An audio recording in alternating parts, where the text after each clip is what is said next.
Stand by.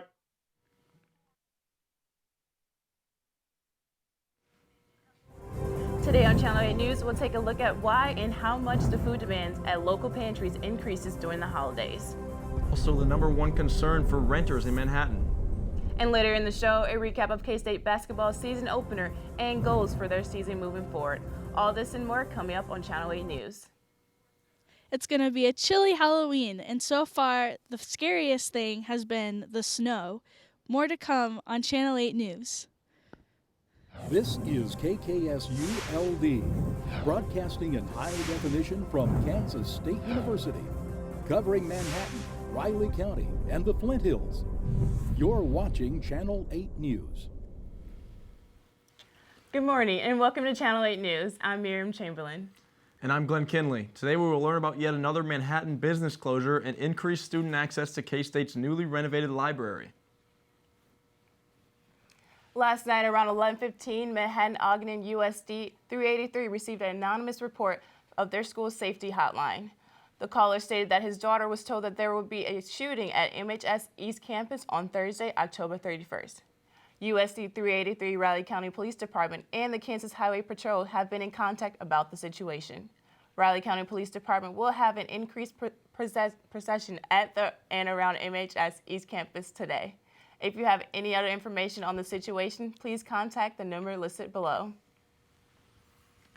In a college town like Manhattan, every year first-time home renters enter the market.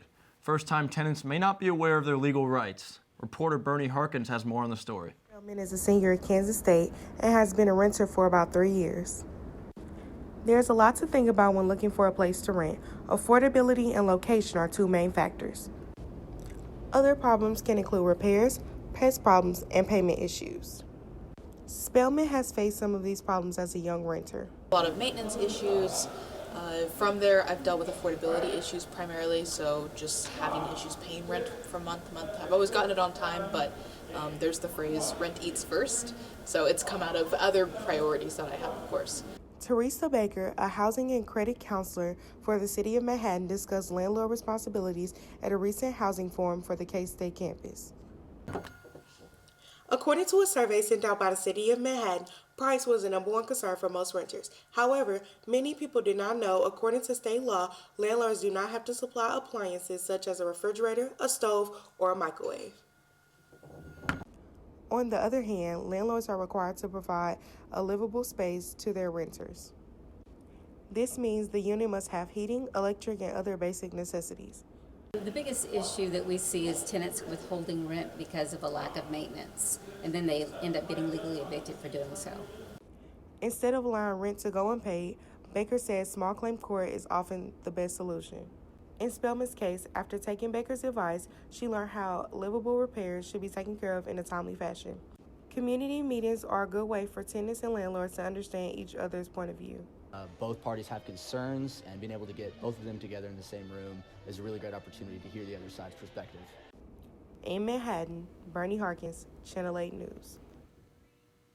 If you would like to know more about your rights as a tenant, you can visit the Manhattan City website and learn more. It seems like more and more businesses have been closing around Manhattan lately. Yeah, that's right. In fact, East and West Side markets around announced this last week that it will be closing as well. Dawson Ragnar introduces us to the market owners.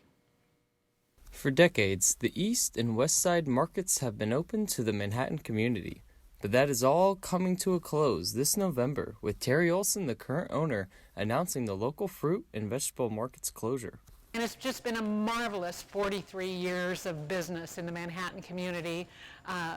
The news breaking of our decision to close took everybody by surprise. I think they all felt like it was their market, and they took it pretty emotionally. We've had people crying because they won't be able to shop at the markets. And it just goes to the level of affection they have for us. With the increasing amount of closures of shops around Manhattan and growing difficulties for small retailers such as West Side Market and East Side Market to continue getting produce, small-town Manhattan residents are sad to see the markets go. It's going to be sad to see it go, but we're all really, really happy for her to have the chance to retire so early and just get to live out the rest of her life with her grandkids and travel. I'm curious to see what my life will be like without my brain being completely preoccupied with business, as it has been since I was 12 years old. And so I took up running when I was 50, and I managed to get a state record in 1 mile for ladies 60 to 64. So now that the competition's all out of the way and I'm moving into the bottom of my next age group, I hope to set some more state records. As the local marketplace's last day of running is announced to be November 23rd, Terry won't let that slow her down as she sets her eyes on another state running record. From Manhattan, I'm Dawson Wagner for Channel 8 News. Well, it certainly is sad to see such a long-time local market go, but fortunately with the old going out and the new coming in, we have other additions to Manhattan and Kansas State's campus coming soon. After a partial reopening of the first floor in August, Hill Library's new Learning Commons will now be open 24 hours a day, 5 days a week, beginning this Sunday. In 2016, budget cuts forced Hill to reduce its open hours. A fire in May of 2018 forced the building to close completely. Now the first floor will open at 1 p.m. on Sundays and remain open until 6 p.m. on Fridays with additional hours on Saturdays, giving students a dedicated study space at nearly all hours of the day. I think it's great. Early in my college career, there's a lot of opportunity for students to hang out and do classwork together, which was really conducive for learning and just building relationships between classmates.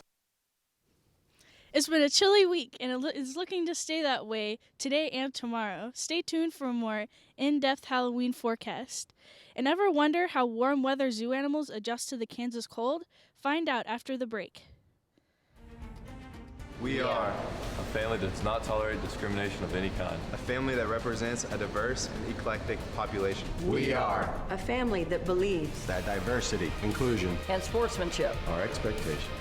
We are a family that is supportive and seeks to promote a positive and welcoming environment. A family that treats people with respect and dignity. An empowered family. Who empowers family. We are family, diverse and together. This was my first time taking an online course, and well, it went really, really well. It really did not feel like an online course for me. It felt like we were in a classroom talking and discussing and collaborating with each other. It's a renowned university, and I really take pride in calling myself a Wildcat, and I'm really proud that I'm a K-State alumni now. So I think it adds up a lot of value that I'm from K-State.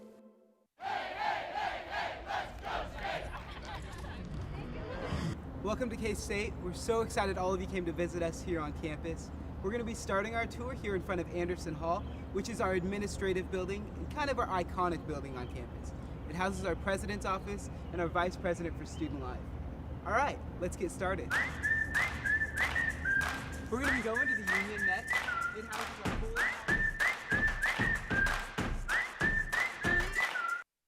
With colder nighttime weather setting in and the area temperatures lowering, the Sunset Zoo in Manhattan has been busy making adjustments to keep their animals comfortable. Channel 8 reporter Alan Garrett is live at Sunset Zoo with the zookeeper to find out more about how they prepare their animals for the winter. Alan? Thanks, Glenn.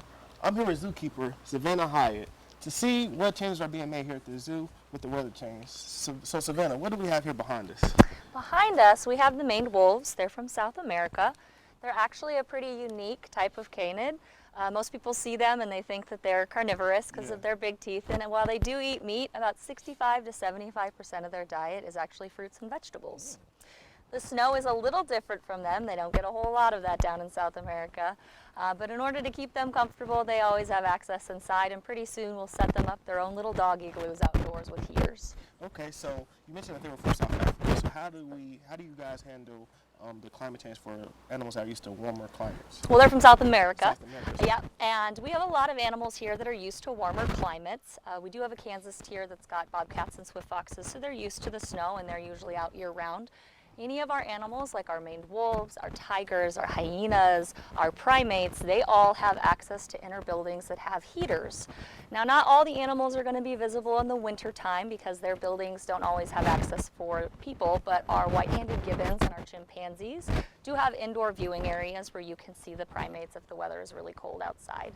That's not to say that the animals don't have access out to the snow. A lot of the animals do like to come out and explore.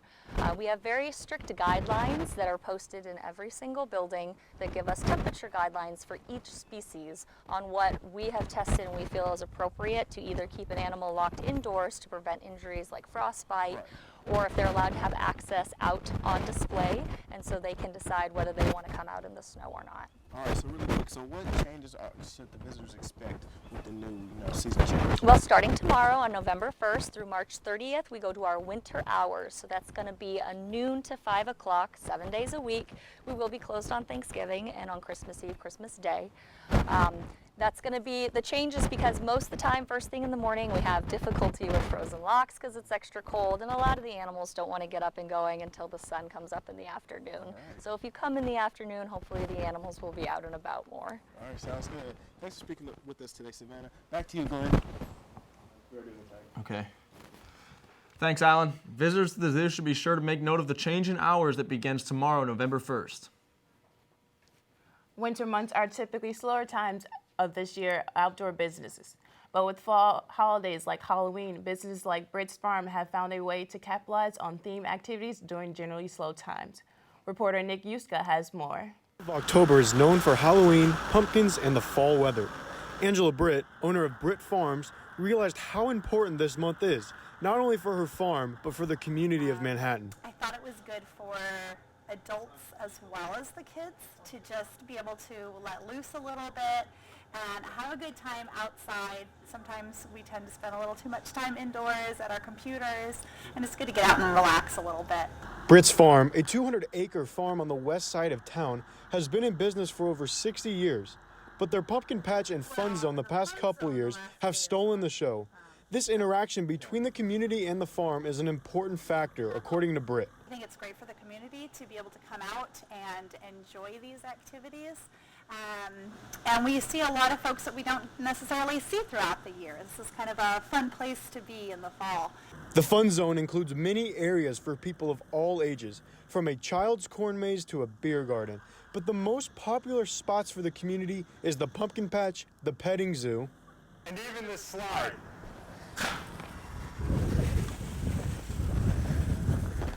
October brings out the most community involvement for the farm, from K-State students to elementary school kids on field trips. Agricultural education is an important part of the farm and is something that Britt emphasizes. We love educating our customers, and so anytime we can talk to them about the types of pumpkins that we're growing, our field trips, educating the little kids on how a pumpkin grows, the time frame and the work that goes into that, we're happy to do that. Britt's Fun Zone will close up for the season this Saturday, November 1st. In Manhattan, Nick Yuska, Channel 8 News. Although the Fun Zone and the Pumpkin Patch will be closing for the winter, the Britt's Farm will continue to sell their produce through their retail store. When we return, we'll have your full weather update and how you can contribute to hungry families to help ensure no one feels alone this holiday season. We are a family that does not tolerate discrimination of any kind. A family that represents a diverse and eclectic population. We are a family that believes that diversity, inclusion, and sportsmanship are expectations. We are a family that is supportive and seeks to promote a positive and welcoming environment. A family that treats people with respect and dignity. An empowered family. Who empowers family. We are family, diverse and together. This was my first time taking an online course, and well, it went really well. It really did not feel like an online course for me. It felt like we were in a classroom talking and discussing and collaborating with each other. It's a renowned university, and I really take pride in calling myself a Wildcat, and I'm really proud that I'm a K-State alumni now. So I think it adds up a lot of value that I'm from K-State.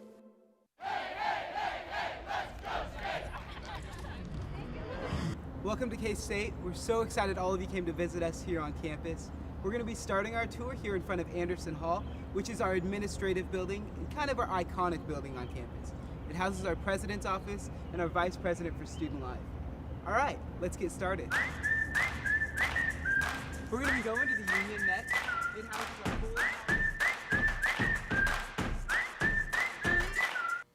Well, it seems like perhaps we've skipped over fall temperatures already and gone straight to winter. Snow has begun a little earlier than expected this winter, and we now go to weather anchor Laura Keener for more.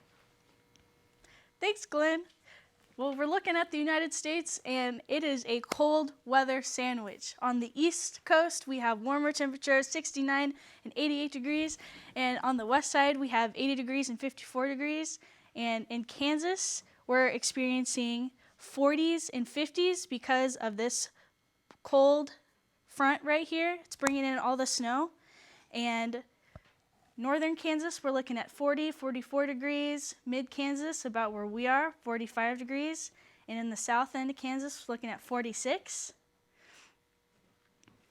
In your Halloween forecast, the high of today is going to be at 4. So later on tonight, it's going to be a little colder. And then at sunset, it's going to be 35, so you're going to want to have your coats and your sweaters on tonight when you go out trick-or-treating. And tomorrow, Friday, the sunrise is going to be about 31 degrees, and about noon it's going to be 45. And sunset, it's going to be about 48 degrees. And the 5-day forecast, the low is 25, which is today. Saturday for the game, it's going to be pretty warm, but you're probably going to still want a jacket on. And then the high is Monday, when we're going to have 56 degrees and a low of 32. So you're going to want to have your coats and sweaters on, Spider-Man, princesses. You're going to need to be all covered up. And that's all we have for weather. Back to you, Glenn, at the desk. As the weather gets colder, helping people who are hungry becomes even more significant. Channel 8 reporter Anna Wu has more information about the food pantry preparation and the food distribution process.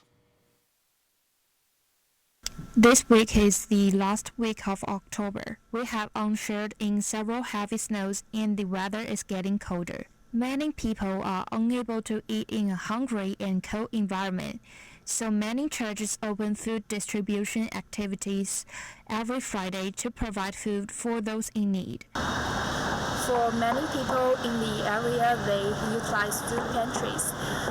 In this church, they help people to get more foods as a food pantry to help the community.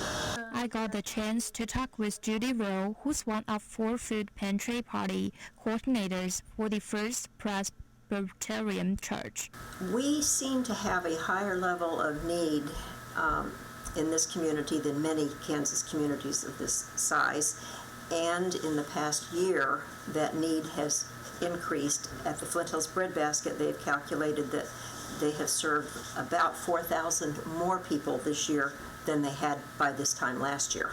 Because this week is Halloween, church workers say they will provide food such as canned pumpkins for Friday food distribution. People can donate food by call the church or come and drop the food. We have a lot of K-State students that donate food also, like bring macaroni and cheese, things like that. So that's really nice, and that's how K-State students can contribute. So. In Manhattan, I'm Anna Wu for Channel 8 News. If you would like more information on how you can donate food, you can contact the First Presbyterian Church or Cat's Cupboard on K-State's campuses. After the break, we'll have your K-State basketball winter preview, and we'll also have a recap of the first game. Along with that, head football coach Chris Kleiman's reaction to the historic homecoming win versus Oklahoma. Stay tuned. We are a family that does not tolerate discrimination of any kind. A family that represents a diverse and eclectic population. We are a family that believes that diversity, inclusion, and sportsmanship are expectations. We are a family that is supportive and seeks to promote a positive and welcoming environment. A family that treats people with respect and dignity. An empowered family. Who empowers family. We are family, diverse and together. This was my first time taking an online course, and well, it went really, really well. It really did not feel like an online course for me. It felt like we were in a classroom talking and discussing and collaborating with each other. It's a renowned university, and I really take pride in calling myself a Wildcat, and I'm really proud that I'm a K-State alumni now. So I think it adds up a lot of value that I'm from K-State.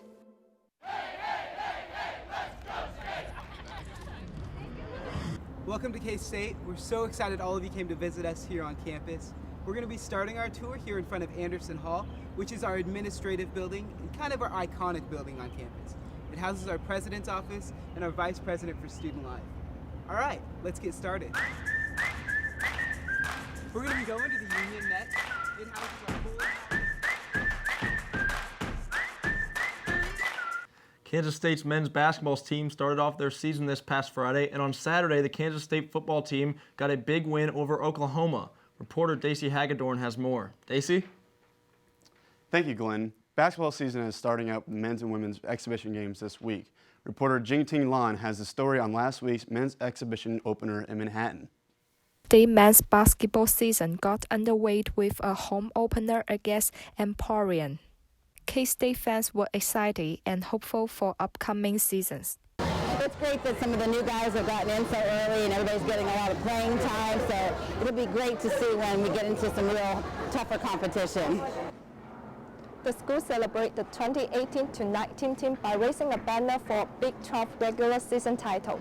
The first 1,500 fans received Big 12 champion mini banners. Not only did the fans get to watch the raising of the banner, they also got to see new players such as Antonio Golden, who was pleased with his K-State debut. I think definitely all the butterflies are finally gone. When we were before the game, we had the little pre-game jitters because it was the first time we were playing in front of great fans, great fan base. So we were definitely excited at the same time to get out there. So I feel like that's out the window now, and we'll be ready to play next Wednesday as well. Head coach Bruce Weber expects Golden and his teammates learn from his game and improve for future games. I think the big challenge will be on Wednesday coming back and playing better, making improvement. That to have the maturity and the discipline to come back and play at a better level and higher level, so we're ready for North Dakota State in whatever it is 10 days from now.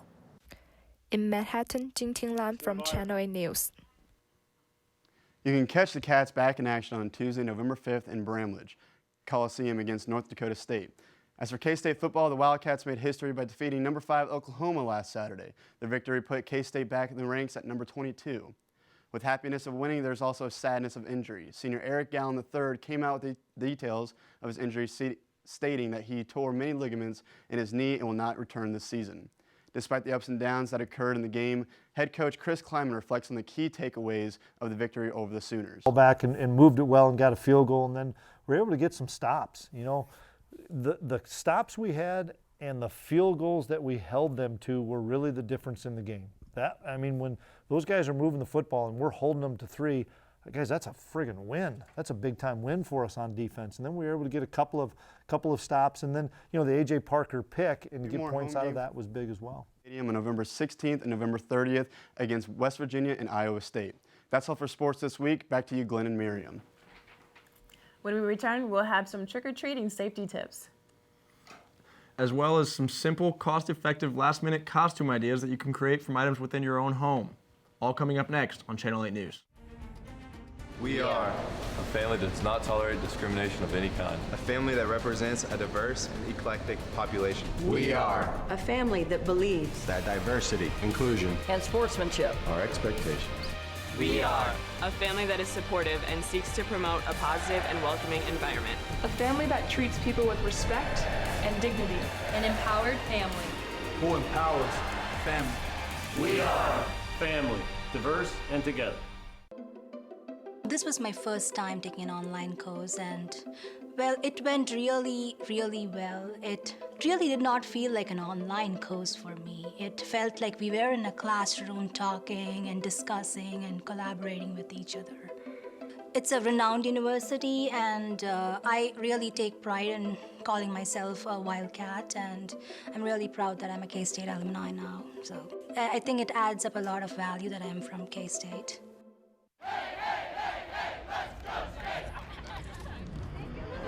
Welcome to K-State. We're so excited all of you came to visit us here on campus.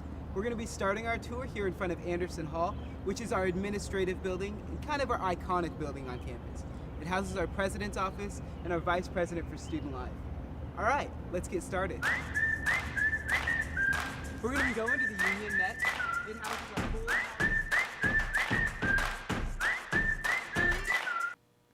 Tonight, children will be out trick-or-treating. Here's what you can do to make sure you and your loved ones stay safe with so many people around.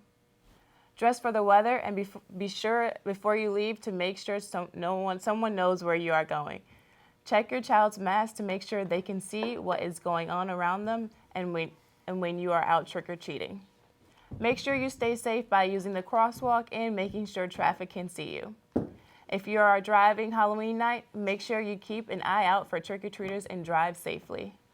And when you do come back, make sure you check your child's candy and throw it out any unopened or damaged ones. With Halloween being tonight, it might be worried if you don't have a costume yet. We have Bailey Matthews here on set for last-minute costume do-it-yourself ideas. If you don't have a costume yet, here are 3 quick last-minute costume ideas for you to throw together. The first one is the cowboy. What you can do here is grab a cowboy hat that you can find anywhere that is like a Walmart or a Target and just put that over your head. And your bandana, which can be any color, make it into a triangle and tie it around your neck. You want to do this twice,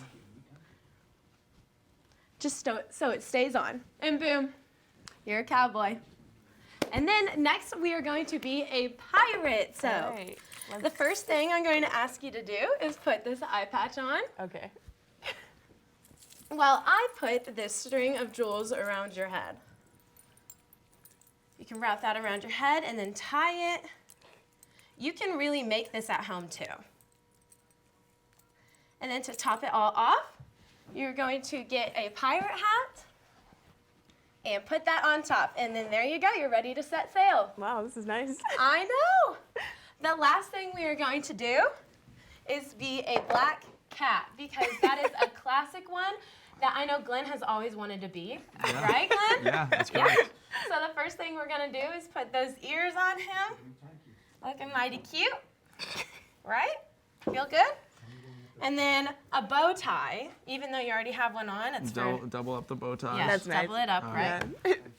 And then really to good. finish off this look, I'm gonna put this in the Yeah, middle. go for it. You're gonna wanna get this black cream makeup. I'm gonna put that on my finger here. That's a lot. If you can look at me, you want this to be a triangle. There you go. And you want 3 lines, 1, 2, I feel like so good 3, already. just for whiskers. And then the other side too. 1, 2, 2, and 3. Look at you, Glenn. It might be a little smudgy, but honestly, you can make it work, right? Well, there you have it. Thank you very much, Bailey. That is all we have for Channel 8 News this week. Yeah, make sure you tune back in next Thursday at the same time. Happy Halloween.